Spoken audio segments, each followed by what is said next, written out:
E aí, moçada, estamos aqui em mais um ZebuCast, o podcast oficial da BCZ Jovem.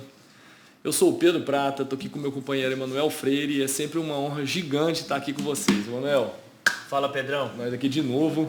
Mais um, graças a Deus, agradecer a companhia de todos vocês. Mais um episódio especial do ZebuCast. E novamente, a gente sempre com muita sorte, vamos usar a expressão da sorte, mas sempre bem acompanhado com um convidado especial. Ele é um patrimônio da BCZ, viu, Pedro? Ele tem muita história para contar. Tá sem dúvida nenhuma ligado aí à história do melhoramento genético, à história do Zebu e à história da BCZ. Estamos aqui hoje com ele, Luiz Antônio Josaquian, superintendente de melhoramento genético da BCZ, há 40 anos, completando esse ano, né, Josaquian? E professor também da nossa querida FASU. Obrigado por estar aqui, é um prazer ter você com a gente, para a gente trocar um pouco de experiência e escutar o que você tem a somar com a gente. Obrigado, eu que agradeço, Manuel, Pedro, a oportunidade de estar aqui, bater um papo com vocês e contar um pouquinho, né, dessa linda história da BCZ, do Zebu no Brasil. Uma honra estar aqui. Obrigado. A honra é nossa, né? A honra é nossa. Vamos tentar conseguir resumir aí esses... E aprender bastante aqui. Esses 40 anos. Josaquian, Fica à vontade. Da primeira pergunta? Josaquian, então, começar no início seu. Como é que foi a sua entrada? A gente falou que 40 anos de ABCZ, mas lá atrás, como é que o Josaquian entrou nesse mundo da pecuária? Como é que foi o início da sua história? Então, até assim, a minha vinda para a BCZ foi até uma coincidência, foi um fato engraçado, porque eu tinha acabado de formar, né? Me formei em 82 na FASU, e eu estava estagiando na IPAMIG, na área lá de pastagens, produção de feno, e também trabalhava com a questão do leite, do gado leiteiro, do gir leiteiro da IPAMIG. E eu vim trazer na BCZ umas comunicações de cobertura, nascimento, que era tudo no papel na época, né? E vim protocolar aqui na BCZ. E aí, a hora que eu protocolei, a pessoa que recebeu falou: vai ter um concurso amanhã para técnico, né, de campo, de registro. Eu falei: eu posso fazer inscrição ainda? Tal. Nem sabia, né? Não tinha essas divulgações, mídias sociais, tal, era uma coisa mais restrita. E aí fiz a inscrição, virei à noite estudando, eu não estava preparado para aquilo. E prestei o concurso e tive a sorte de passar, né? Então, assim, foi e eu sempre quis, né? Eu sempre tive a BCZ como referência da minha formação, no meu curso, nas participações da Exposebu, que a gente tinha a oportunidade de vir. E aí entrei na BCZ como técnico de registro. Fiquei quase 2 anos, né, nessa função. E aí eu sempre tive quando eu comecei a conhecer o mundo, né, da Exposebu, da BCZ, exatamente, tinha as provas de ganho de peso que a gente realizava na FASU, que eu já trabalhava na FASU com isso durante o curso. Tinha o controle leiteiro, tinha o controle de desenvolvimento ponderal, que era uma coisa que me atraía muito, né, além do registro. Aí eu tive a oportunidade, isso era na gestão do Arnaldo Manuel, ele que era superintendente técnico na época chamava diretor técnico, na verdade. E o Arnaldo, então, me convidou para assumir esse departamento, né, de provas zootécnicas, que chamava na época. E aí eu fiquei trabalhando muito ali na expansão das provas, no convênio com a BCZ Embrapa, nas avaliações genéticas, era uma coisa que eu realmente me identifiquei muito, né? E depois de um tempo eu tive a oportunidade também de ser convidado pela diretoria da época de assumir a superintendência técnica, né? Que é onde eu estou até hoje, trabalhando aí nos diversos setores, tanto do registro como da parte das avaliações, da parte das provas. E, assim, para mim foi um aprendizado constante, né? O Zebu tem essa diversidade das raças zebuínas, dos sistemas de produção. A gente cada dia percebe que não tem uma receita pronta para ninguém, né? Então é um desafio. Então eu costumo dizer que eu estou há 40 anos na BCZ, mas eu já mudei de emprego 1 milhão de vezes. Cada dia é um emprego diferente, é um desafio diferente. E Josaquian, você falou aí de experiências, né, de um aprendizado que acaba mudando. O que você poderia destacar que foi importante para você como profissional, esse seu início como técnico de campo? O que você fala assim, Manuel, somou para mim ter essa experiência de técnico de campo? Foi muita coisa. Primeiro, eu acho que foi conhecer mais de perto a peculiaridade da seleção, do gado seletivo, que uma coisa é o modelo teórico, né, que se aprende, que na sua graduação, assim, na sua formação como profissional, e aí a outra coisa é o desafio real, né, dos criadores. E como nessa fase a gente tem a oportunidade de conhecer não só as diferentes raças zebuínas, e cada uma com as suas peculiaridades, com seus desafios, com as suas propostas, mas também os diversos sistemas de produção, né? Então, assim, conhecer mais de perto como é desafiador, não difícil, é desafiador para o selecionador equacionar a questão digamos assim, de financeira do sistema de produção, com a genética adequada, com sustentabilidade. Então, isso nessa fase, como técnico de campo, conhecendo ali as dúvidas dos criadores, os desejos, os objetivos, as dificuldades, isso foi muito importante, né, para você realmente, de fato, poder pensar em desenvolver alguma solução para isso, né? E não é fácil, né? Realmente não é fácil. É gratificante, mas é desafiador. Né? Então, acho que isso foi o maior desafio. E o outro lado, aí é um lado um pouco mais, eu diria pessoal, talvez, mas que é um componente tão importante nesse processo, que é a questão do compromisso, da paixão do criador com aquela atividade. Porque se não tiver isso, muitos desistem ao longo do caminho, porque genética 2 e 2 não são 4. Então, ele faz toda uma programação, todo um procedimento, investe naquilo e o resultado, às vezes, não é esperado. Sim. E aí ele precisa desse componente de, não, eu gosto disso, eu vou fazer isso, da próxima vez vai dar certo, esse pouco que eu consegui agregar agora já me satisfaz, me impulsiona para frente. E essa coisa, eu acho que ela é fundamental. Ter essa obstinação. Né? Obstinação. Essa perseverança, isso é... Eu acho que, na verdade, é o que move o processo em si. Né? É aquilo que daqui a pouco a gente vai entrar um pouco mais técnico, detalhado, até porque o nosso público jovem quer aprender com você um pouco mais da parte técnica, mas é o que você falou, entrando já no PMGZ, é a DEP, né? A diferença esperada na progênie. Esperada. Já. Ela é uma pode probabilidade. É uma probabilidade. Ela pode aparecer lá ou não. Eu faço uma brincadeira, tem esse negócio de genética, que uma vez perguntaram pro Albert Einstein se ele casasse com a Marilyn Monroe, os filhos dele, o tanto que ia ser bom. Ele falou assim, não, o problema é nascer com a minha aparência e a inteligência dela. Então, o que pode acontecer. Na teoria é muito bom, Exatamente, mas na prática você sabe que pode puxar. A genética é muito complexa, né? Não vai puxando só as qualidades, só. A genética é um mundo ainda desconhecido, né?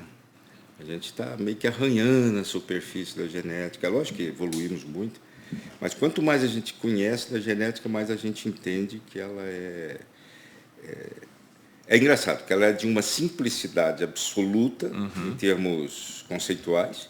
Né? É uma receita de proteína, e essa receita de proteína, se tiver presente num capim, num elefante ou num animal zebuíno, ela vai produzir a mesma proteína, não tem segredo. O problema é quando você junta tudo isso, né, nesse caldeirão, e a gente não conhece a receita, a gente conhece um pedacinho só da história. Né? Mas, mesmo com toda essa digamos, esse desconhecimento, entre aspas, o que os selecionadores já conseguiram fazer é admirável. É admirável.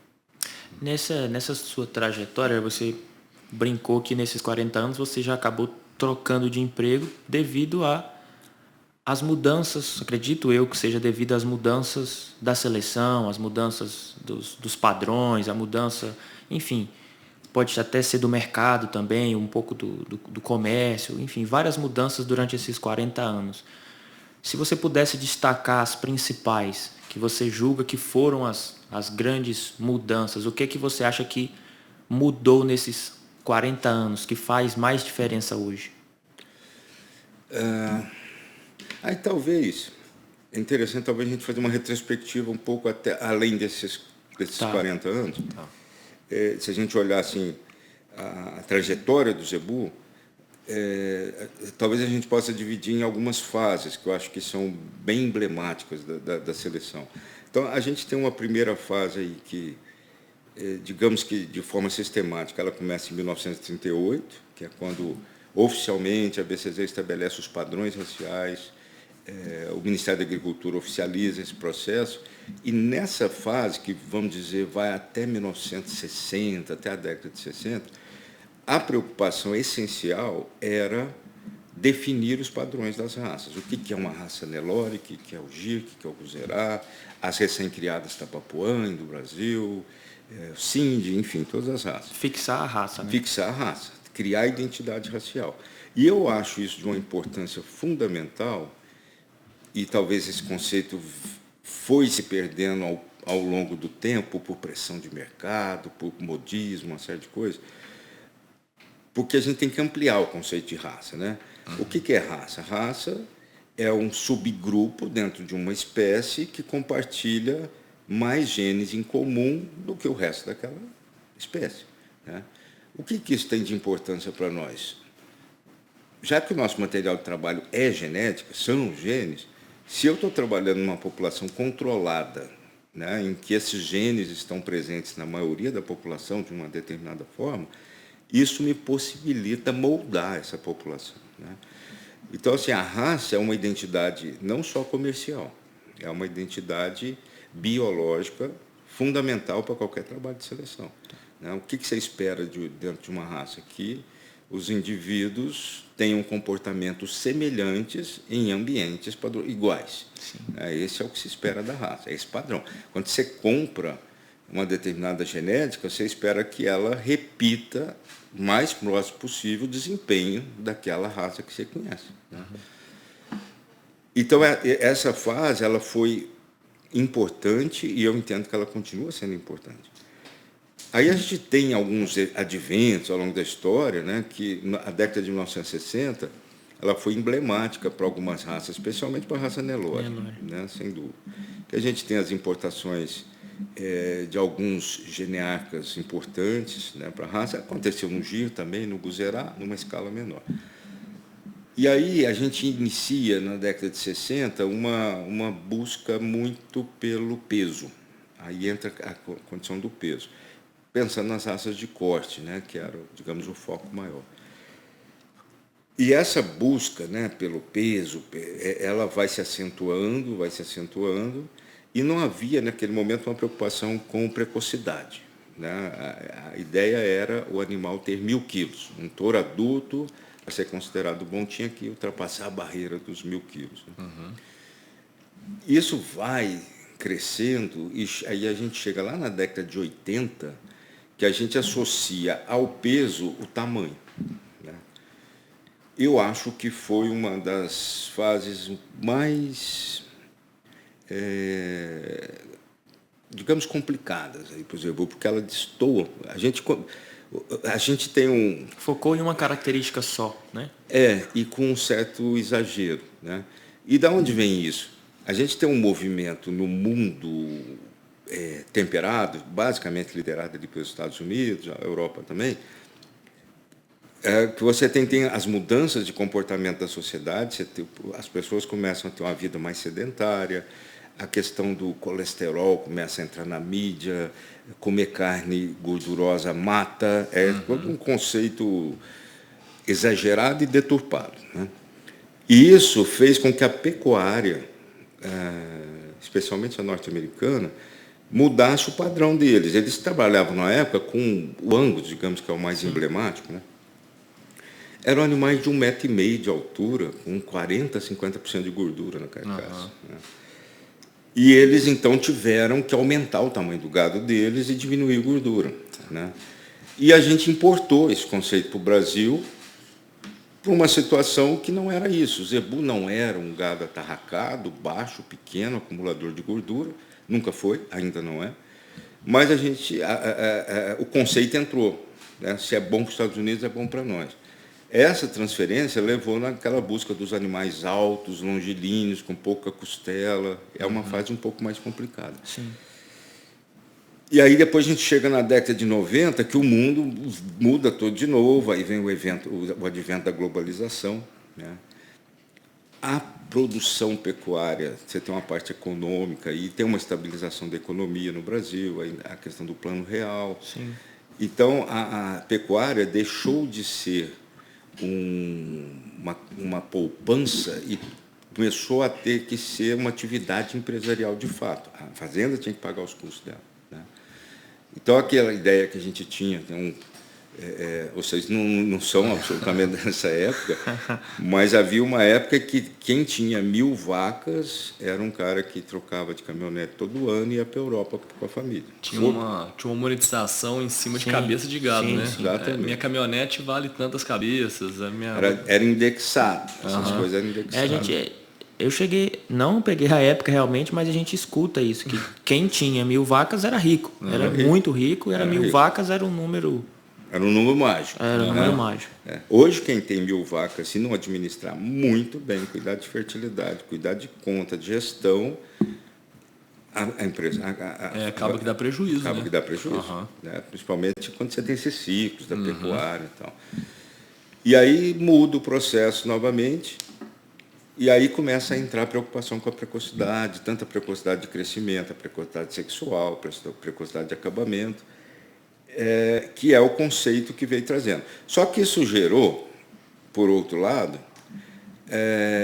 um entendimento de que a raça, o conceito raça era um pouco secundário, que foi um outro movimento paralelo tal, do mercado, que não foi bom também. Né? Então, a partir do momento que você vai perdendo aquele compartilhamento de genes, aquela possibilidade de você predizer um comportamento, isso se perdeu um pouco.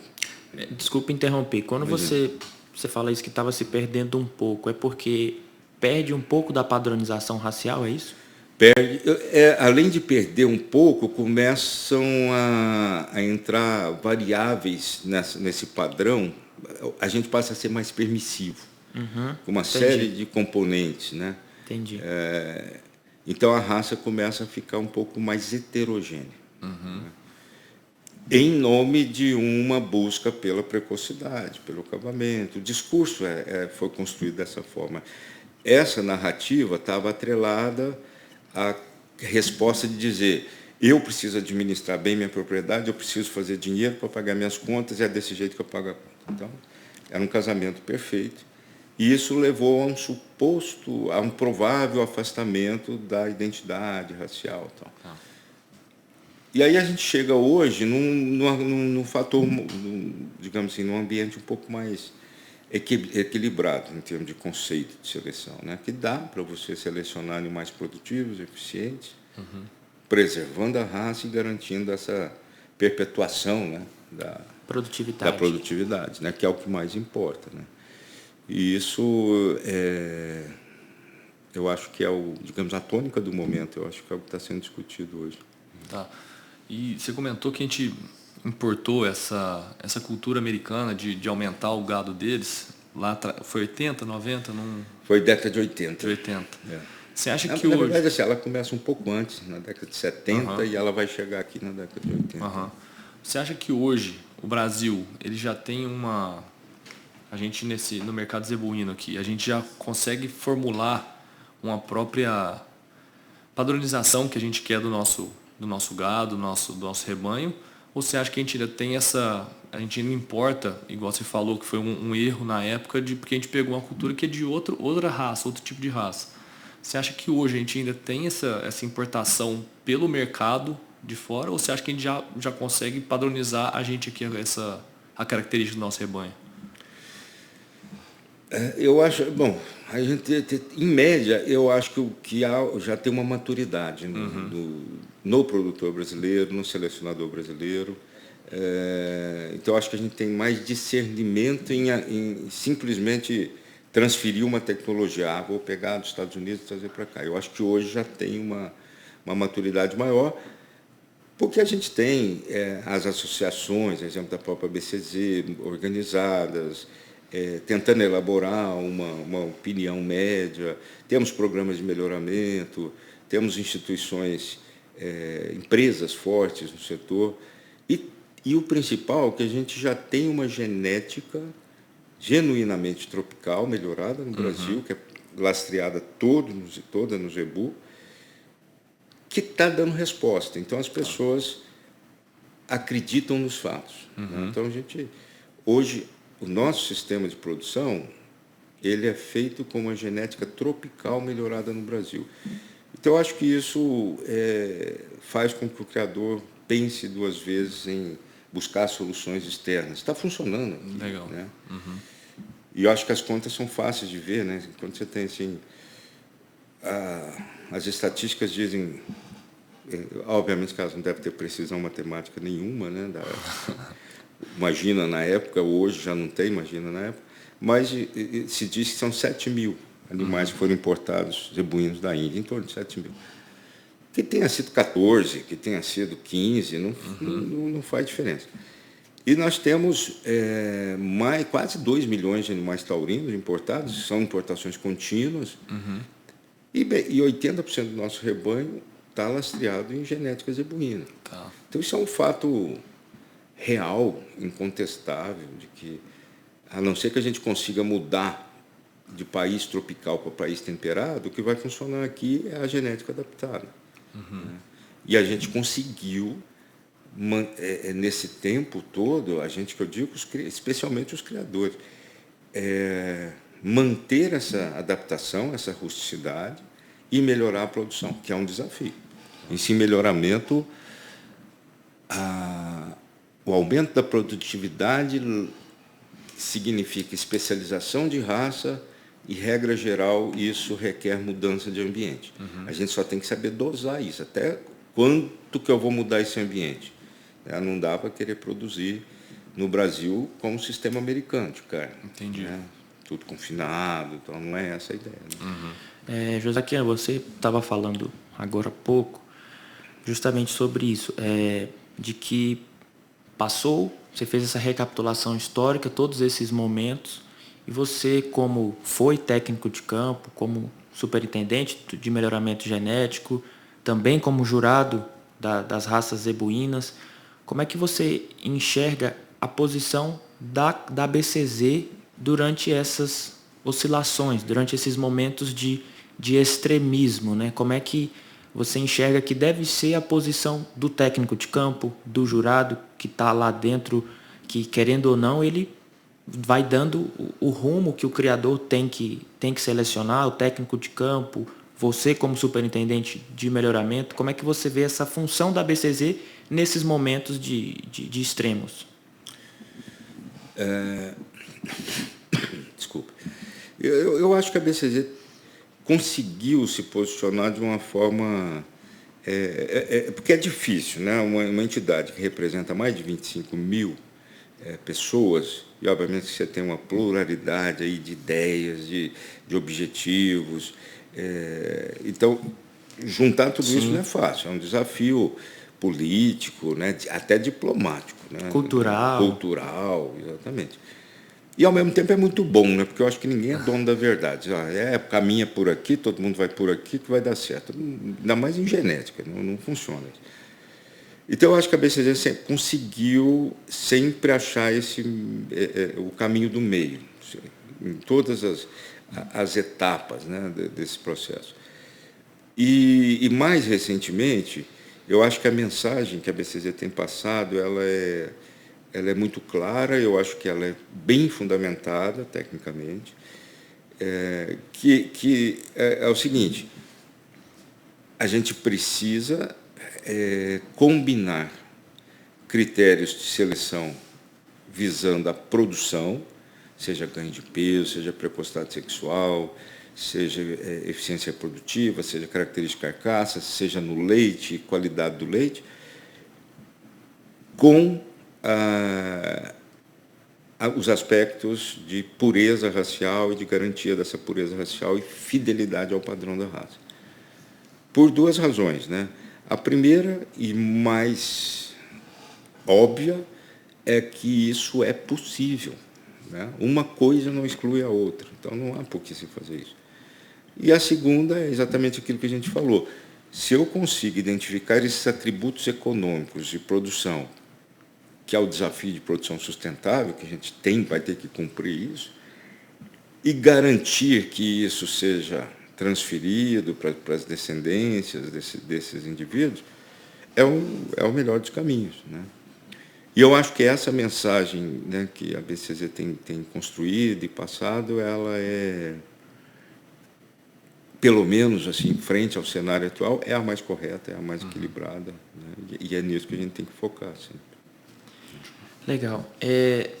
Continuando nesse assunto, como a sua experiência como jurado, a gente sabe que, de novo, pela diversidade de criadores, diversidade de objetivos, na pista todo mundo quer ganhar, sempre tem as polêmicas, sempre tem um sai feliz, outro nem tanto, mas enfim, a gente sabe que a vida do jurado não é fácil, principalmente nas grandes exposições. Como é que você enxerga justamente isso, o trabalho do jurado? Como é que deve ser o trabalho do jurado para tentar diminuir ao máximo? Sabe que nunca vai conseguir agradar a todos, mas como diminuir essas polêmicas que a gente sabe que acabam acontecendo? Essa pergunta vale 1 milhão, né?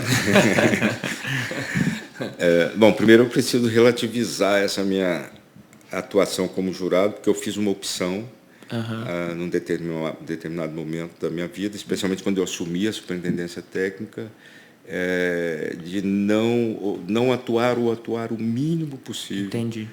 Embora eu goste muito disso, mas eu sempre considerei meio incompatível, né? Com a função, né? Com a função. Então, por opção, eu não tenho atuado já há algum tempo como jurado, a não ser alguma coisa muito específica, assim, talvez mais fora do país, alguma coisa assim, mas mesmo assim eu tenho afastado. Mas como eu vejo assim, a questão do jurado, o jurado, ele é um agente de mudança, né? Então, primeiro ele tem que ter consciência do papel dele nesse processo. As exposições, elas foram se transformando ao longo do tempo, e hoje durante muito tempo, ela foi o momento de se definir os rumos da raça, durante muito tempo. Então, assim, são poucos os eventos em que os criadores param as suas atividades, que vocês sabem que a propriedade absorve o tempo todo, né? E se dedicam ali uma semana para ficar acompanhando os trabalhos. Então, assim, é um momento em que os criadores estão receptivos para ouvir uma mensagem. E quem vai passar essa mensagem é o jurado. Então, o papel dele nesse momento é muito importante. Ele tem que tomar um cuidado muito grande com o que ele fala, porque aquilo vai se repetir possivelmente em milhares de propriedades ao longo do tempo, como o rumo, né, do processo. E nesse contexto, eu particularmente entendo que o jurado tem que ser 100% técnico. 100% técnico. Ele não tem o direito de ter a sua preferência pessoal, de sobrepor critérios científicos, técnicos sobre o que ele gosta ou o que ele acha que é melhor. Isso em hipótese alguma. Se ele se portar dessa forma, e conseguir abstrair todo o resto que está em volta dele, porque a gente sabe que não é fácil, né? Esse é um grande desafio mesmo. É um grande desafio. O jurado tem que ter um equilíbrio psicológico muito perfeito também, porque ele está ali sob uma pressão gigante. É como você falou, tem 10 expositores, os 10 querem ganhar. Que os 10 têm certeza que o dele vai ganhar, né? Tem certeza. Se agrada um e desagrada 9. Não tem jeito. Então, assim, o jurado ele tem que tomar a decisão dele absolutamente técnica. E quanto mais ele puder embasar isso em conhecimentos prévios, né, em alguma coisa que é ciência, dê respaldo, melhor. Mas, assim, o jurado sempre vai ser lembrado pelos 9 que não ganharam. Josaquian, indo para um outro ponto, você estava falando tocou muito em avaliação genética e falou também de diferentes ambientes, né? Coisas que influenciam, né, nessa genética, nessa diferença esperada na progênie. Como é que nós, criadores, podemos minimizar isso? A pergunta vai bem no sentido do nosso país, um país continental, criadores lá no semiárido, no Nordeste, criadores no Pantanal, criadores no Cerrado. E a gente tem um PMGZ, um programa que é nacional, e DEPs, vamos lá, nacionais, e que acaba que todo mundo fica dentro de um mesmo índice. Como é que nós, criadores, podemos trabalhar para minimizar essa diferença de ambiente? Essa pergunta sua é interessantíssima, Manuel, porque aí a gente tem que entender qual que é a proposta das avaliações, né? As avaliações não são um oráculo absoluto para todo mundo. Não são. Elas são exatamente o que elas se propõem ser. Uma avaliação genética, ela pretende estimar o valor médio de um gameta, seja o espermatozoide, seja o óvulo, para uma característica especificamente e para uma fração dos componentes genéticos, dos efeitos genéticos, que é a parte que a gente chama de efeito aditivo. Quem mede essa coisa do aditivo é a herdabilidade, né? Então, por exemplo, quando eu falo que uma característica tem, vamos pensar em peso, 30% de herdabilidade, eu estou desconsiderando 70% dos outros componentes genéticos que eu não consigo trabalhar com eles, por diferentes razões, aí que não é o caso da gente entrar aqui. Quando eu falo de característica reprodutiva, que tem uma influência de meio muito forte, a herdabilidade é mais baixa, de 10%, quando muito 15%. Então, para essas características, eu estou deixando de olhar para 85% dos componentes genéticos que determinam aquilo. Então, veja que as avaliações genéticas elas são relativas. Então, elas têm que ser olhadas dessa forma. E elas são, no nosso caso, como você colocou, uma estimativa do comportamento médio dentro do país. Então, você pode ter sistemas de produção, digamos lá no semiárido, cuja genética que vai funcionar melhor não é a mesma que vai funcionar lá nos Pampas Gaúchos ou no sudeste do Brasil. Isso existe, essa interação genótipo-ambiente existe. Então, o que a avaliação te entrega, da forma como ela é feita, é o desempenho médio, considerando todas essas diferenças, daquele animal para aquela característica. Isso tem que ser relativizado. Tá? Tem variações nisso? Tem indivíduos que acabam se desempenhando bem, e as suas progênies também, em quase todos os sistemas de produção. Esses são os que mais nos interessam, porque esses movem a população. Né? Quem te dá essa assertividade dessa estimativa é um outro componente lá que a gente chama de acurácia, que está sempre associado à DEP. A acurácia, ela diz assim, eu acho que esse animal é muito bom para produzir bezerros pesados a desmama, a DEP a desmama. Mas o meu grau de certeza disso é de 15%. É diferente se eu tiver um outro cujo grau de certeza é de 90%. Esse está me dizendo assim, Em quase todos os sistemas de produção, esse bicho funciona. Entendeu? Então, assim, tem que olhar a avaliação da forma como ela é entregue tecnicamente. Com essa ponderação, né? Com essa ponderação. O que acontece é que o mercado é muito voraz, né? Então as pessoas vão usando essas informações como de forma absoluta. E é uma pena, porque se perde uma informação que é tecnicamente reconhecida no mundo todo. E ela funciona. Em média, de fato, ela funciona. Isso não é assim, achismo, isso é provado, né? Então tem espécies. E aí você tem variações, né? Por exemplo, quando você pega a avicultura, você pega a avicultura de corte, qual que é a diferença fundamental? Tem duas diferenças fundamentais da avicultura para a bovinocultura. A primeira é padronização de ambiente, né? E a outra é intervalo de geração. A avicultura é muito mais rápida, pelo ciclo biológico e tudo mais. Mas olhando ali para a questão da padronização de ambiente, ela elimina essa questão que você colocou. Ninguém vai produzir frango de corte hoje sem projetar um galpão adequadamente, sem usar uma ração absolutamente balanceada em aminoácidos, nem se fala em proteína bruta em avicultura de corte. Eles vão lá nos aminoácidos, né? Então você tem um ambiente padrão em que a genética vai funcionar. Tá? Na bovinocultura, você tem essa diversidade de sistema de produção. Então, é um desafio adicional que você tem. Mas, mesmo assim, as avaliações genéticas funcionam, em média, e elas têm, de fato, movido a população, no sentido positivo. Tá? Só que, se a gente usar isso melhor, o resultado é melhor. Saber usar e saber entender o que está realmente sendo falado ali, né? Exatamente. Na minha opinião, você chegou onde eu imaginava, assim. Como eu disse, na minha opinião, o grande problema é como foi vendido a avaliação.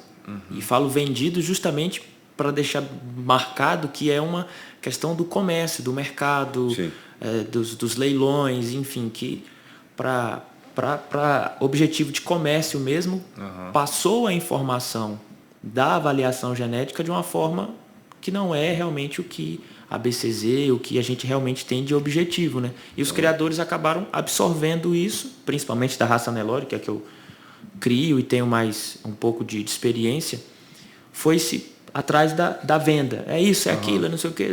E foi bombardeando de informações só com o objetivo de venda, e aí acabou que o programa, aí outras pessoas acabam criticando, mas não é isso, porque absorveram a mensagem errada, né?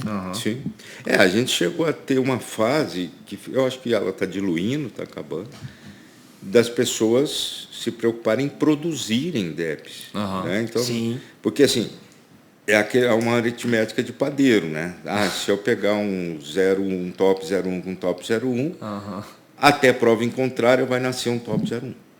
Né? Porque tudo que eu conheço é ascendência. Então, tá bom, o máximo que eu posso dizer, com base no pai e na mãe, é isso aqui. Então, a gente começou a ter essa indústria, né? Que é muito ruim. É muito ruim. Ela desvirtua um pouco o processo. E, nesse meio, começou exatamente a gente começou a ser mais permissivo com o padrão. Né? Então, assim, há muito tempo atrás, eu não sei se há 15 anos, talvez, eu escrevi um texto que chamava assim, por que nem todo touro top 01 é bom? Que é discutir exatamente isso. Ele era bom para aquelas características que ele foi avaliado. Mas a questão de aprumos, a questão de aparelho reprodutivo, a questão de equilíbrio, de forma, de identidade racial, as avaliações genéticas não olham para isso. Não existe DEP para isso. Né? Então tem que olhar. A seleção é mais ampla, né? Mais abrangente. A gente comentou aqui, eu não lembro em qual programa, Emanuel, que teve um criador que fez uma seleção num clima árido, acho que na Bahia, não foi? Acho que foi até com o Felipe. Era Bahia ou Ceará, algo assim. Que era, foi o Felipe Pisciano que ele fez uma seleção para um ambiente específico onde ele morava. Então era um ambiente complicado, árido o negócio. E E muito tempo, foi por muito tempo de 20 seleção, anos, eu acho, não foi? selecionando esse tipo de animal mais adaptado, mais Isso. rústico, Dentro do sistema dele. porte menor, com menor necessidade nutricional, foi selecionando, né? Isso, acabou que no final ele achou um gado totalmente adaptado para aquele ambiente dele. Aí o pessoal deu uma olhada para aquilo ali e falou, caraca, se esse gado aí dá certo nesse clima, toda essa condição, se eu trouxer aqui para Minas Gerais, num ambiente mais controlado, o negócio ele vai explodir. Esse gado, quando trouxe, viu que não era desse jeito, né? Ele foi adaptado para aquilo ali. Então, tudo na teoria parece muito, muito bacana. Não, lá ele não come nada e tá bem, se ele vir para cá comer, vai ser de boa. Sim. Então o povo tem que. Isso aí eu acho que. O povo não. Acho que isso tem que ser mais disseminado, como o Brasil tem vários Brasis, né? Você tem vários países dentro aqui. E a questão da nutrição influencia demais. Demais. A nutrição, A genética, ela só se manifesta frente aos fatores ambientais. A nutrição é um deles, a reprodução. Então tem que cuidar, né, dessas duas. Agora sim, não dá para pensar que a gente vai aumentar a produção sem melhorar os fatores ambientais. Né? Tem que vir junto, ao tripé, né? Tá. Genética, nutrição e sanidade. Não tem jeito de fugir disso. Agora, pensar que a gente vai aumentar a produção sem melhorar o ambiente, também não vai. Né? Seleção para resistência, dizem que hoje não pode fazer piadinha politicamente correto. Mas um certo povo aí foi desenvolver a resistência à fome. Né? Eles tiveram um enorme sucesso. Né? Só que os animais morreram todos ao final. Então não existe isso. Né? Não tem mágica. Tem que fornecer o mínimo para os animais responderem. Agora, esse mínimo tem que ser viável economicamente. Né? Sim. Então, é por isso que eu acho que é um desafio constante. Né? Não tem receita de bolo. Não tem uma fórmula, né? Mas vamos consertar isso aqui e vai dar certo. Não tem. E genética, assim, em genética não tem almoço de graça. Então, eu vou aumentar isso, alguma coisa vai pagar o preço daquilo. Sim. Né? O zebu hoje, felizmente, continua com um grau de adaptação fantástico às nossas condições gerais, né? Mas ele, seguramente, hoje, ele não tem a mesma rusticidade dos primeiros exemplares que vieram da Índia, né? Com certeza não. Você tem que cuidar mais, você tem que ter um programa sanitário, né? Então, e é normal, porque esses genes vão se perdendo, né? Entra um pouquinho da seleção natural aí também. Sim. E vai mudando o ambiente, vai mudando também a necessidade por essa adaptação mais difícil, né? Exatamente. Puxando um pouco especificamente para a raça Nelore, a gente sabe que a raça Nelore é uma raça que evoluiu muito com o tempo.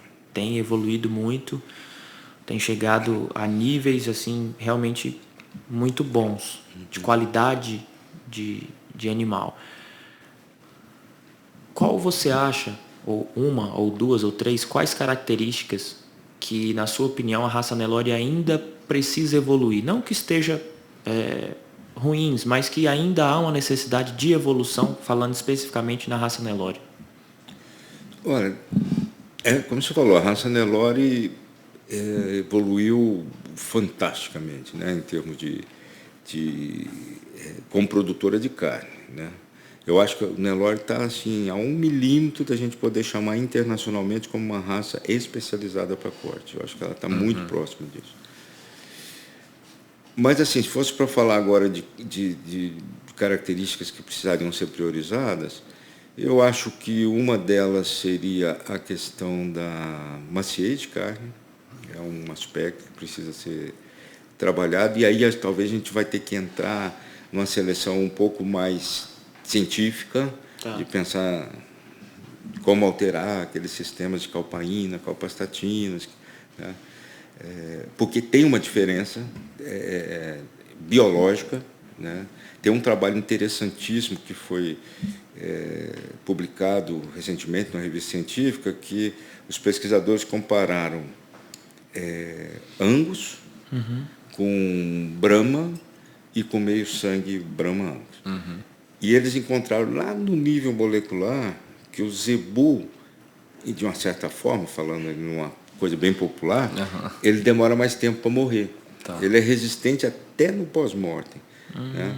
Lá no nível celular, as mitocôndrias do zebu, elas continuam vivas, entre aspas. Né? E o que acontece com isso? Né? Que os caras olharam. Essa mitocôndria, ela sequestra cálcio para continuar a bomba de cálcio funcionando. E o cálcio é o elemento que vai ativar a calpaína, que é a enzima que faz o amaciamento da carne, a proteólise. Então, por isso a carne do zebu, em média, ela é mais dura do que a carne dos animais europeus, de forma geral. Entendi. Então, você vê que lá no nível molecular tem uma diferença, que está associada, talvez, à adaptação, à rusticidade do zebu, né, a capacidade dele sobreviver em condições... Então, assim, a genética é muito bonita nisso. Né? Muito bonito. E talvez a gente consiga, de alguma forma, começar a enxergar isso, mudar esses sistemas. Tal. Então, eu acho que essa característica, qualidade, especialmente com a macia de carne, é uma característica que o negócio precisa trabalhar mais. Não sei se via marmoreio. Eu acho que o marmoreio é uma característica muito específica, que merece uma análise mais cuidadosa. São coisas diferentes, São né? coisas diferentes, né? Até porque o marmoreio não está associado à maciez, necessariamente, está mais associado a paladar. Então, eu diria que essa questão da qualidade da carne é uma delas. E talvez uma outra que eu acho que a gente consegue trabalhar sem modificar muitas outras características é a questão da precocidade sexual. Eu acho que dá para trabalhar nisso. Mas já adianto que eu não acho que esse modelo extremamente precoce seja factível, ou seja razoável para o zebu, de uma forma geral, não só para o Penelope. A gente tem visto em alguns, como a gente sabe, cada um tem um objetivo, cada um tem um projeto, tem uma criação, mas a gente tem visto em alguns criadores de Nelore realmente na minha opinião também, um pouco de extremo nesse sentido. Bezerras de 6, 7 meses sendo aspiradas, 7, 8, 9 meses sendo emprenhadas, com 9, 10 meses passando pelo processo de inseminação e já emprenham, né? Enfim, fazem toda uma nutrição, hormônios, enfim, faz todo um pacote para que esse animal consiga essa façanha de emprenhar tão cedo, conceber tão cedo.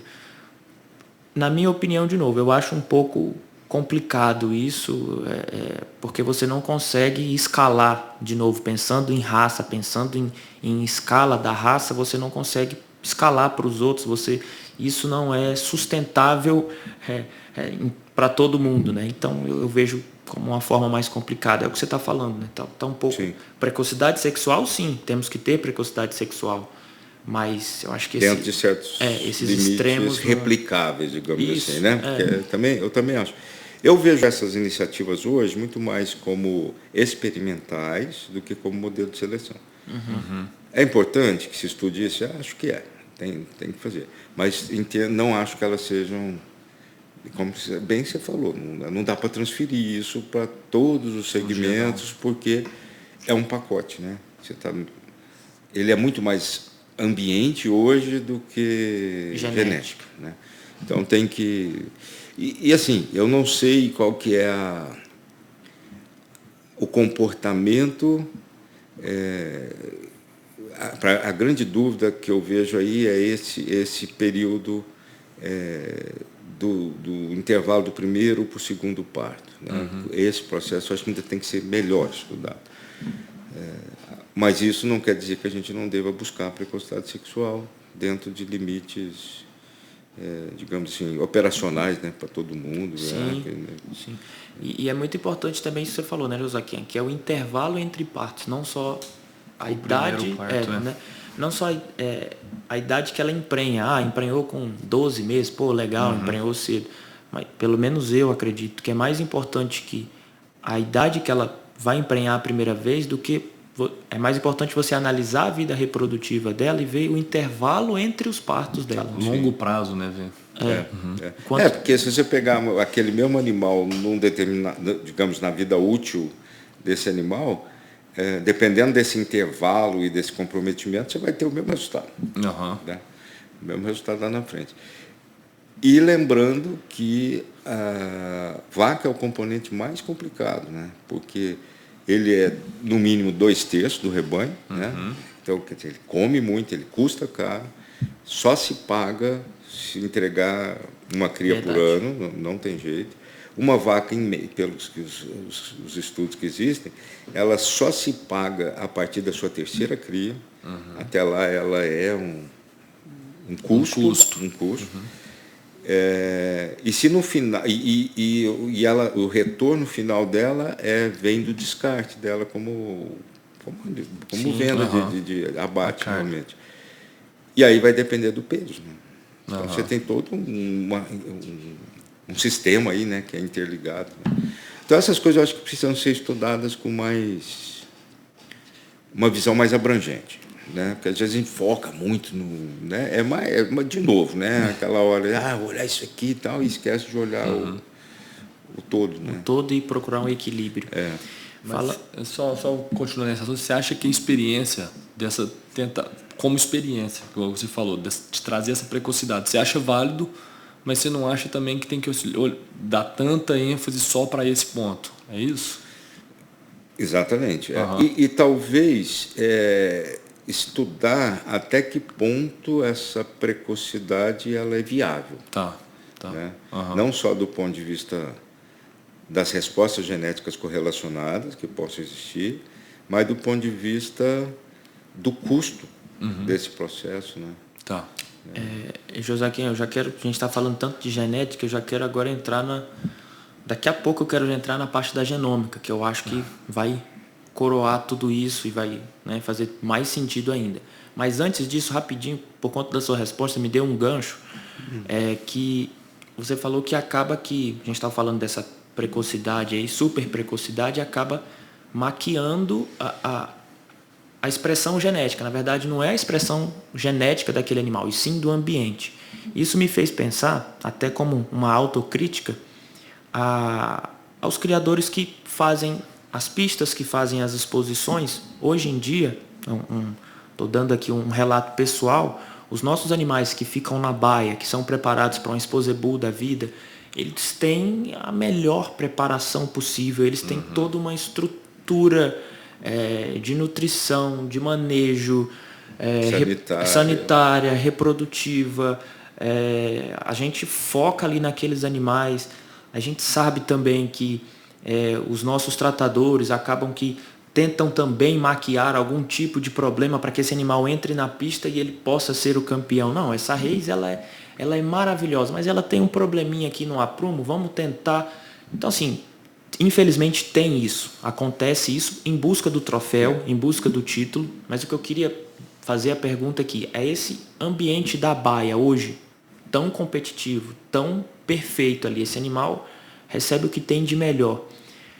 Como é que a gente consegue balizar? A minha preocupação vem nisso. O quanto que aquela bezerra, aquela vaca que chega aqui, que é a grande campeã da exposebu, quanto daquele resultado é uma expressão genética, essa vaca realmente é um indivíduo superior geneticamente, ou nem tanto, porque ela foi muito bem cuidada e teve um ambiente fora do comum. Sim. Como é que a gente pode chegar nessa relação? Então, é um desafio técnico e científico isso aí, não é fácil, porque há um confundimento, sim, entre o que é ambiente e o que é genético nesse caso. Talvez, olhando para a questão reprodutiva, aí a gente tem que pensar no critério, né, nas regras.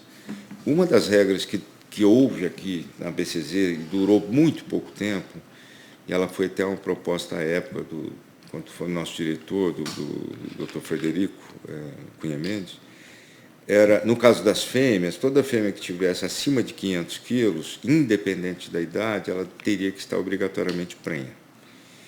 Eu entendo que isso seria uma medida... A gente tentou voltar para essa medida, mas não funcionou. Exatamente porque, por esse manejo, que muitas vezes é excessivo, e ele acaba sendo prejudicial para o animal, especialmente para a fêmea, né? Porque você tem nessa fase ainda da desmama até 12 meses, uma tendência de deposição de gordura no ovário, no úbere, que não metaboliza mais e compromete o animal. E aí a reprodução, ela funcionaria como um freio para esse manejo excessivo, né? Se o animal tivesse maturidade fisiológica para emprenhar, porque assim, é quase inadmissível você pensar assim, em termos de Brasil, hoje você fala no animal de 300 quilos, ela está pronta para reprodução, em média. E quando você olha para a pista, um animal de 300 quilos é uma bezerra. Né?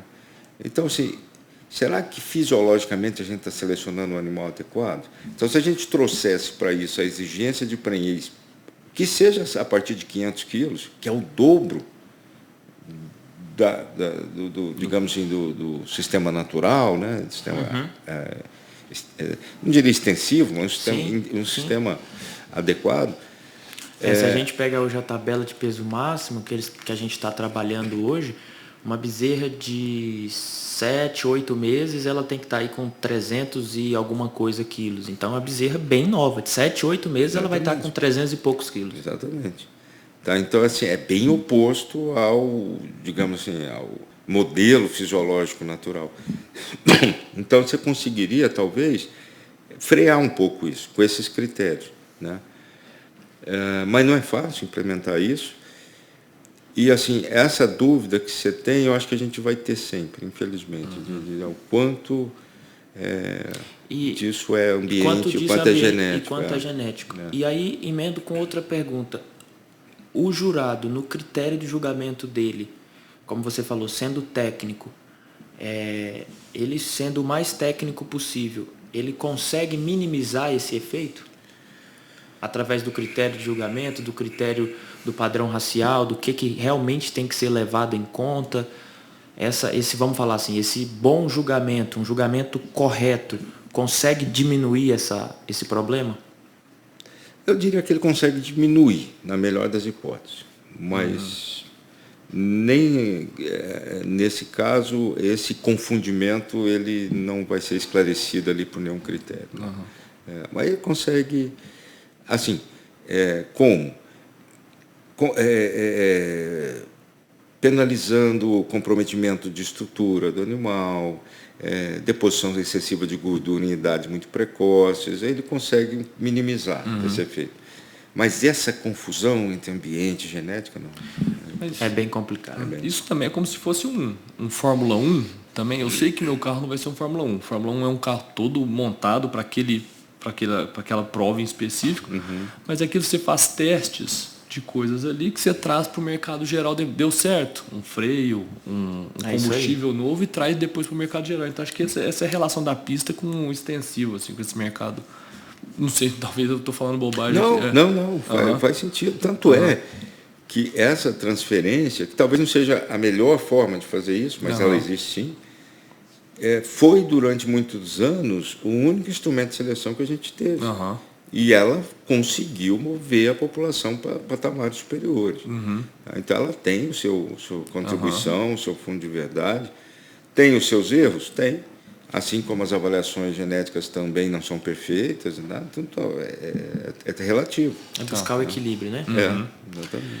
E agora, como você explicou muito bem para a gente o que são os programas de melhoramento genético, quais são o verdadeiro objetivo deles. Explica para a gente o que é a genômica, qual é o verdadeiro objetivo da genômica.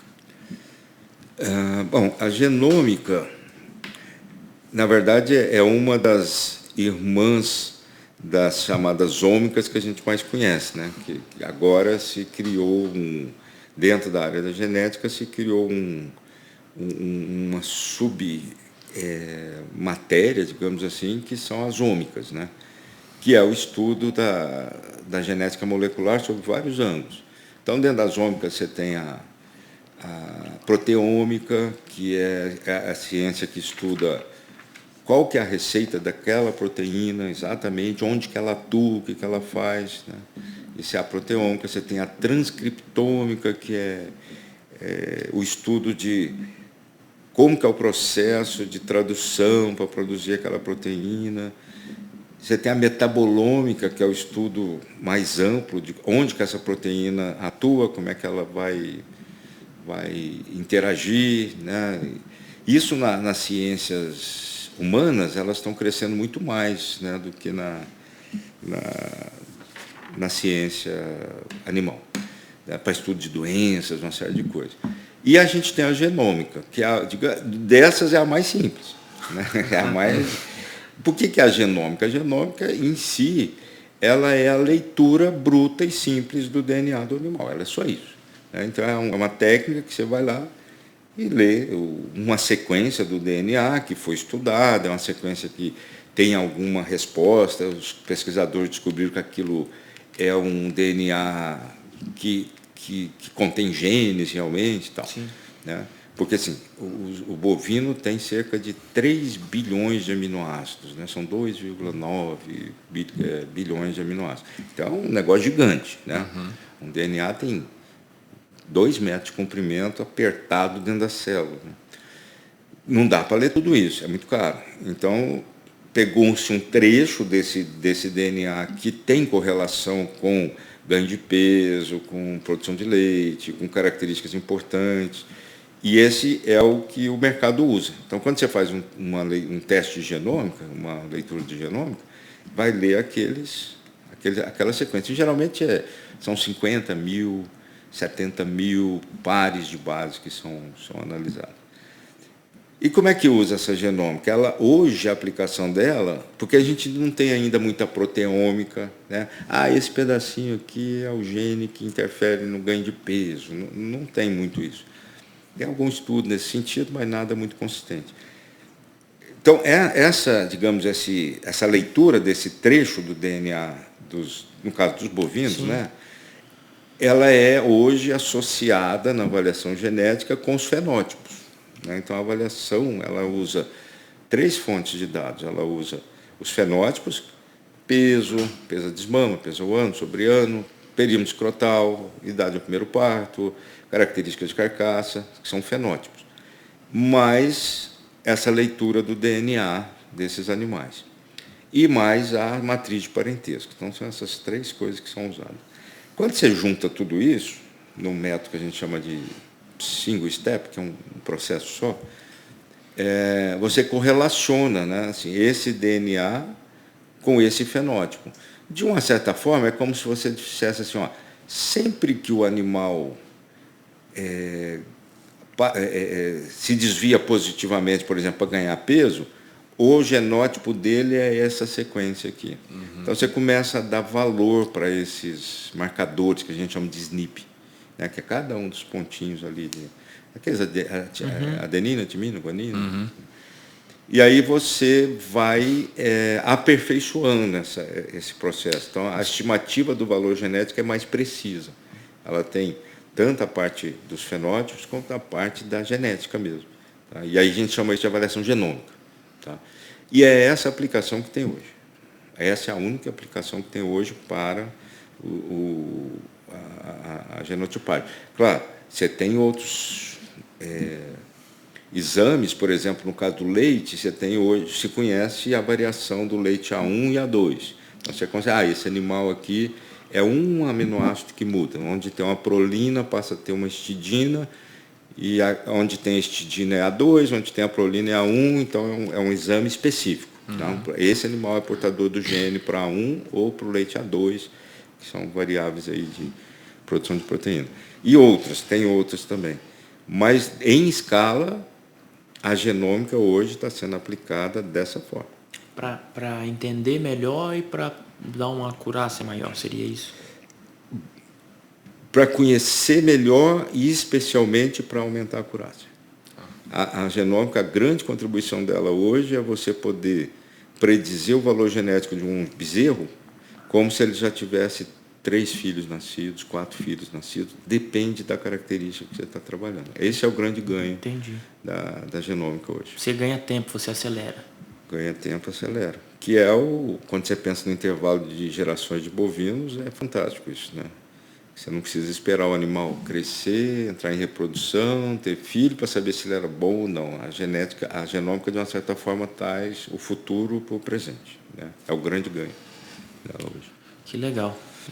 É isso. É bom, assim, essa explicação justamente para o que a gente falou antes, né? Para passar a informação da forma correta, para que possa se entender como realmente funciona e como realmente deve ser utilizado, né? Exatamente, Ronel, porque é até muito útil, porque como a ABC tem uns programas de fomento, né? Sim. De genotipagem, junto com a Embrapa, é muito comum o criador ligar para entender, porque a impressão que vários criadores têm é que se ele mandar lá o pelo da vassoura da cauda, né, para fazer o exame, ele vai ter um relatório do animal dele.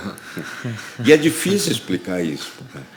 Não funciona bem assim. Na verdade, assim, é a raça que vai ser beneficiada como um todo. Você está aumentando o banco de dados. Né? Aumentando o banco de dados. Mas é normal, né? Porque as pessoas acham que, fiz análise genética, agora eu vou saber se o meu animal é bom para isso, bom para aquilo. Uma piadinha, né? Não é bem assim. Vai saber lá na frente com uma precisão maior, mas não dessa forma. Né? Instantâneo. Seria muito bom, né? Seria uma maravilha. Ainda não chegamos lá. Pode ser que daqui a alguns anos a gente tenha isso, mas por enquanto não. Por enquanto não. Eu queria tocar com você na parte das provas zootécnicas. Lá no início você falou do seu trabalho, que você sempre gostou dessa parte das provas zootécnicas, que te chamava bastante atenção. Eu queria tocar no PENAT, que é uma prova da casa e que eu particularmente acho que é assim... Eles têm participado conosco. Né? Sim, e eu entendo que o PENAT é um programa completo, vamos falar assim. Eu acho que é um modelo de melhoramento que a BCZ mostra para os criadores. Olha, aqui como o Arnaldinho gosta de falar, esse é o caminho forte para o melhoramento genético. É seguir essa trilha de como o PENAT acontece, né? Desde a escolha dos touros, todos os processos que eles passam, avaliação visual, avaliação fenotípica, junto com todas as avaliações. Queria que você comentasse um pouco de como funciona o PENAT e da importância desse programa. Não, legal, você fala no PENAT. Bom, o PENAT começou em 2010, ele surgiu de uma ideia na época, diretor, o Carl Paranhos, que viria a ser nosso presidente. Sim. A ideia assim, conceitual, e aí a gente formatou o programa, e é bem na linha do que você falou. A proposta do PENAT era identificar touros jovens que atendesse o princípio de seleção de serem candidatos a grandes genearcas em termos de produção, pensando nas características de crescimento, de carcaça, eficiência alimentar, mas também que fossem morfologicamente corretos. Esse sempre foi a base. Né? Esse processo, ele veio modificando, né? A primeira edição do PENAT foi um pouco mais tosca, digamos assim, né? Porque os animais vieram direto, era um primeiro momento, e aí a gente viu que tinha uma disparidade muito grande das diferentes origens, diferentes modos de criação, e aí a gente começou a padronizar com o teste, né, de eficiência alimentar e com a prova de ganho de peso. E para ser candidato ao PENAT, para a raça Nelore, por exemplo, ele tem que estar ele tem que ser DECA 1, e ele passa por uma avaliação visual de um técnico nosso, lá na propriedade de origem. Esse ano, a gente subiu um pouquinho mais o degrau. Esse ano, só animais que forem muito bons ou excelentes no EPMURAS, na avaliação visual, vão poder vir para o teste. A gente sabe que talvez a gente tenha uma redução no número de animais, mas a gente entende que é melhor a gente ter aqui, digamos, 100 animais com potencial de serem capazes de mudar o perfil da raça do que ter 200 animais, alguns medianos, que não é o objetivo. Sim, né? Sim. Então, esse ano a gente subiu um pouquinho. Esses animais vêm para cá com essa pré-avaliação morfológica, com as avaliações genéticas, no caso do Nelore, são genômicas, já como bons candidatos a essas características de produção e passam por uma prova de ganho de peso e deficiência alimentar, né? E aí só os animais lá na frente que atenderam o índice do PENAT, que considera as características de crescimento, características de carcaça para ultrassonografia e eficiência alimentar. Só esses vêm aqui para a expogenética e são escolhidos democraticamente pelos criadores e pelos técnicos como os animais que vão coletar sêmen e distribuir esse sêmen.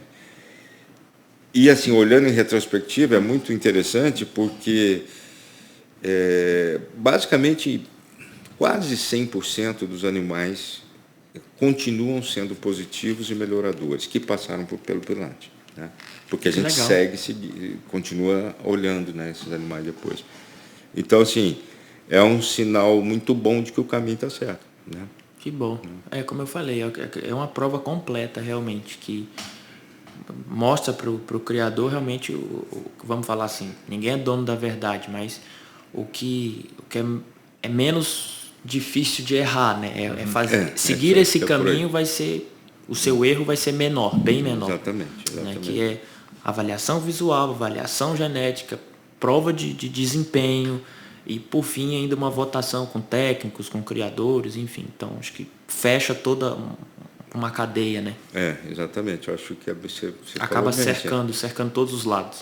Diminui a nossa chance de errar. Isso. E muito. E tem mostrado que está diminuindo pelos resultados. É bom. Que bom. Não, acho que os criadores, quem puder participar, vale muito a pena. É muito legal. E a expogenética está chegando, né? A gente fala, primeiro vamos ter uma Expozebu, mas aqui sair de uma, já entra na outra, já começa. Falando nisso, como é que está a sua expectativa para a Expozebu? O que você vê para a Expozebu 2024? O parque já está mudando, a cidade já está começando a se preparar para o evento. O que você vê da Expozebu? Então,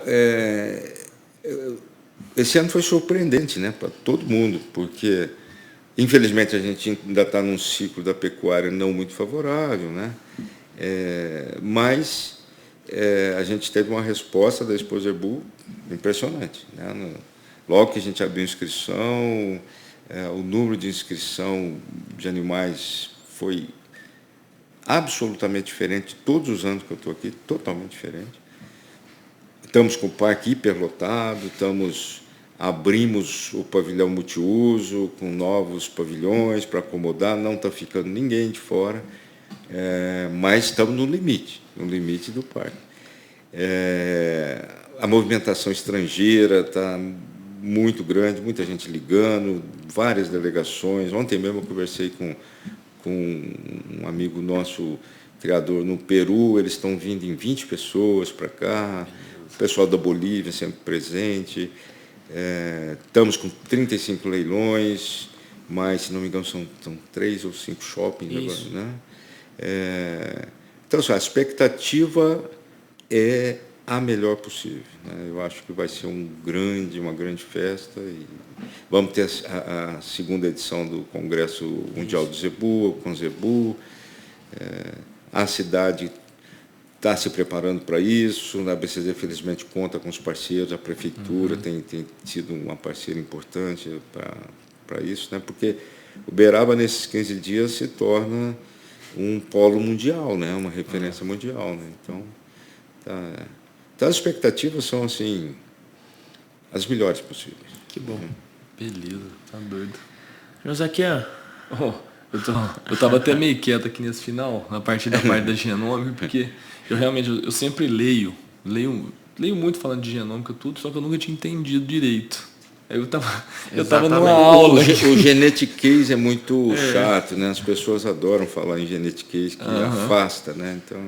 Não, mas eu achei sensacional a aula. Eu era um dos criadores que imaginava isso. Você falou que eu mandei a genômica do meu animal, eu vou receber lá, então, a cartilha lá. Ó. É muito comum. É assim, eu imaginava isso. Eu imagino, é bem comum, E a gente tem uma dificuldade de, às vezes, por telefone, né, explicar, né, como é que vai ser? Porque o criador gera uma expectativa, né?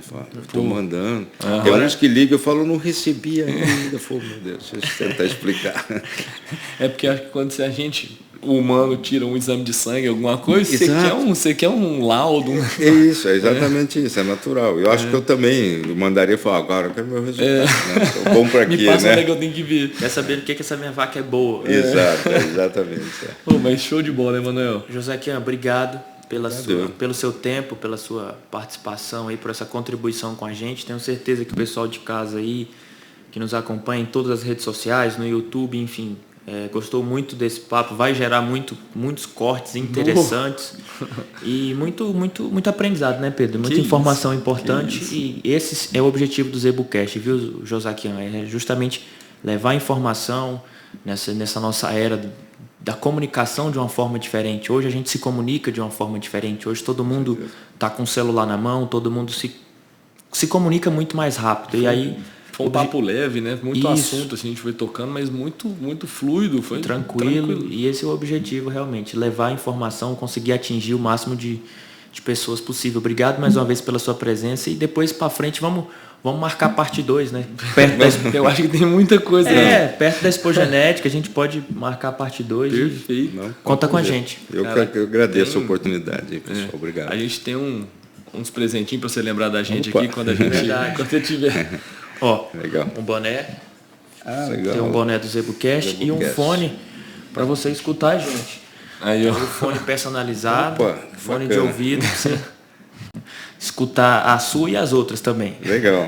Muito obrigado, pessoal, pela oportunidade. Obrigado a você, Joséquian. Manuel, obrigado a você também, companhia aqui de sempre. Valeu, Pedrão, mais um, né? Foi bom. Lembrando para todo mundo que toda quinta-feira às 8 horas está eu e o Manuel aqui, ou na sua telinha, ou no seu Spotify, ou no seu celular, no seu computador. Onde você quiser ver a gente, você vai ver. Então, Manuel. É isso aí, pessoal. Toda quinta, 8 da noite no YouTube e também em todas as redes sociais. É só procurar ZebuCast que você vai achar a nossa rede social. Um abraço a todos, fiquem com Deus e até o próximo episódio. Um abraço.